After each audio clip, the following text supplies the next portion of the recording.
Assalamualaikum warahmatullahi wabarakatuh. Halo kawan belajar, perkenalkan nama saya Anis Hilaliah, guru biologi di Madrasah Aliyah Putri Al-Amin, Martapura, Kabupaten Banjar. Di masa pandemi ini, saya berharap kawan belajar selalu jaga kesehatan dengan rajin berolahraga dan selalu menggunakan masker kemanapun kalian pergi. Dan usahakan untuk tetap di rumah saja ya. Eits, belajar masih bisa dong. Nah, hari ini kita akan bersama-sama belajar mengenai sistem peredaran darah pada manusia.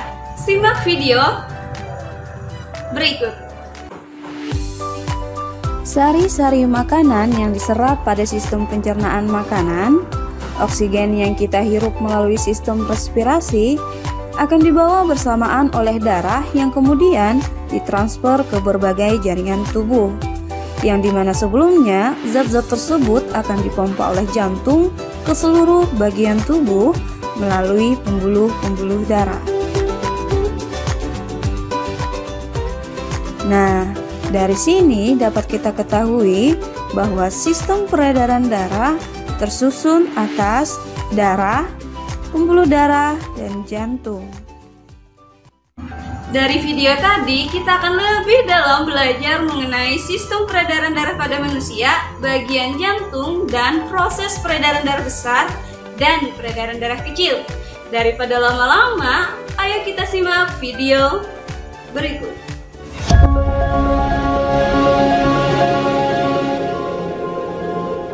Jantung terletak tepat di bagian tengah dada, agak sebelah kiri tubuh.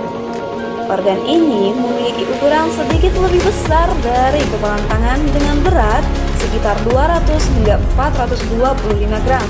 Setiap hari jantung kita berdetak sekitar 100.000 kali, memompa darah ke setiap sel yang ada dalam tubuh kita. Itu berarti sekitar 35 juta detak per tahun dan 2,5 miliar detak sepanjang hidup manusia pada umumnya. Jantung memiliki 4 ruang sebelah kanan dan kiri. Sebelah kanan terdiri atas serambi dan bilik pada bagian bawah yang berfungsi untuk menampung darah yang kaya akan karbon dioksida. Sedangkan sebelah kiri terdiri atas serambi dan bilik pada bagian bawah yang berfungsi untuk menampung darah yang kaya akan oksigen. Peredaran darah pada manusia terdiri atas peredaran darah kecil dan peredaran darah besar. Peredaran darah kecil maupun peredaran darah besar terjadi secara bersamaan, yang dimana peredaran darah besar dimulai dari darah yang kaya akan oksigen masuk ke serambi kiri melalui pembuluh vena, kemudian masuk ke bilik kiri menuju aorta dan ke seluruh tubuh melalui pembuluh arteri. Yang kemudian kembali ke jantung dengan membawa darah yang kaya akan karbon dioksida melalui pembuluh darah vena dan masuk ke jantung pada bagian serambi kanan. Sedangkan peredaran darah kecil dimulai dari darah dari serambi kanan yang kaya akan karbon dioksida masuk ke bilik kanan dan keluar dari jantung melalui arteri pulmonalis, kemudian menuju paru-paru.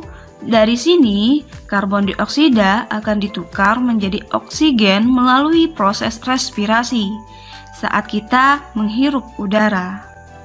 Darah ini akan kembali ke jantung pada bagian serambi kiri yang dimana akan diedarkan kembali ke seluruh bagian tubuh hingga proses peredaran darah kecil maupun peredaran darah besar akan terus berlangsung hingga jantung berhenti berdetak.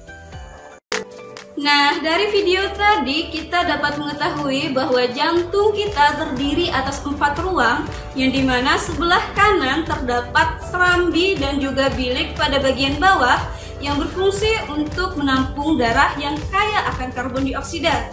Sedangkan sebelah kiri terdapat serambi dan juga bilik pada bagian bawah yang berfungsi untuk menampung darah yang kaya akan oksigen.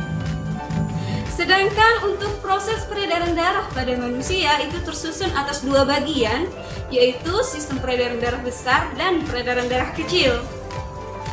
Peredaran darah besar adalah proses peredaran darah dari jantung ke seluruh tubuh dan kembali lagi ke jantung, yang dimulai dari bilik kiri, arteri, kemudian ke kapiler, yang dimana pada bagian kapiler inilah terjadi proses pertukaran antara oksigen dan karbon dioksida.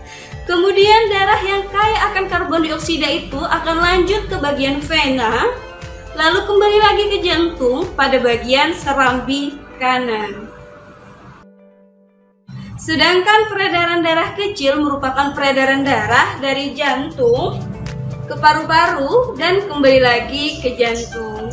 Dimulai dari bilik kanan, arteri pulmonalis ke kapiler, yang dimana pada bagian kapiler inilah proses pertukaran antara karbon dioksida dan oksigen melalui proses respirasi yang terjadi pada saat kita menghirup oksigen.